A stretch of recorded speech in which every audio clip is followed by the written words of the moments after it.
In this lesson, we are determining the circumference of a circle and the perimeter of circle sectors. So let's start off with looking at some features of a circle. If this is the center right here, then any line that extends all the way to the perimeter there is the radius. Okay, this should not be new information at this point.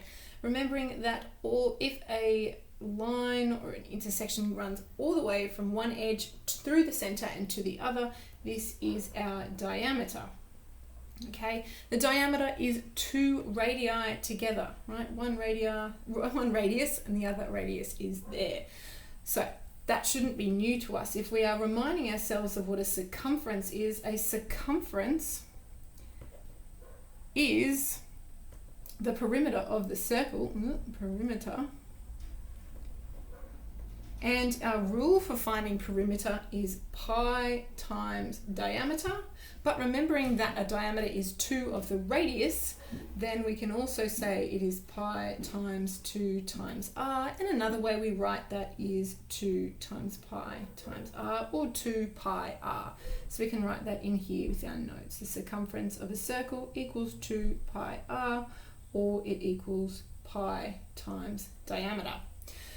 Right, so if we have this nice little circle here, and let's say our radius equals 4 centimeters, then we can calculate using either rule. It will get us to the same point. Circumference equals 2 times pi times r.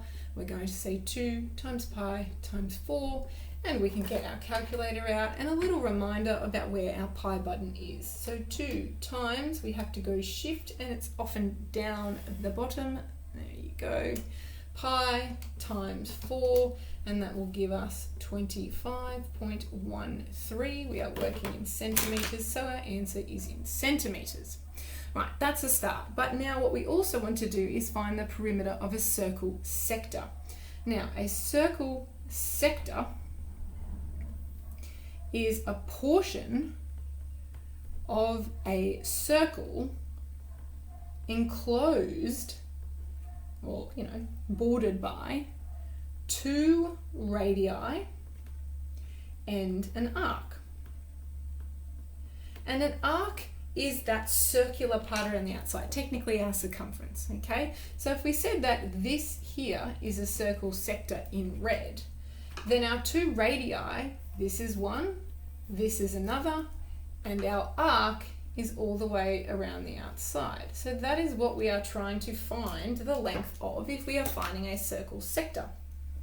Same thing here. If this is our center and our radius, say, is 3 centimeters, which means our diameter is 6 centimeters, then we want to have a look. We've got a radius here, another radius there, and then the arc around the outside. Now, the important part of this is we also need to know how many degrees.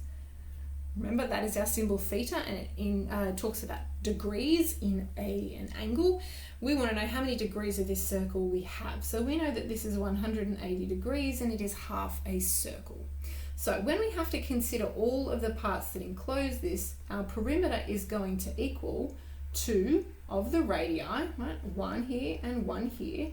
And we have to add in not all of the circle, not all of the pi d, but just some of it. So we're going to multiply that by how many degrees are in our circle out of the total possible, which is 360. So we've got theta over 360 multiplied by our normal, regular circumference rule. So we're going to have, let's go 2 pi r this time. Right, let's substitute some numbers in. We've got 2 radii, the radius is 3 centimeters. We know we have 180 degrees in this circle arc here, and we're going to multiply that by 2 times pi times our 3 centimeters. Right, so with our calculator, let's do that. Our brackets, 2 times 3, and we're going to add, be very careful, that is a addition symbol, times, let's do a fraction, 180 degrees out of a total possible 360 multiplied by 2 times pi times 3. And we get 15.42 centimeters, right?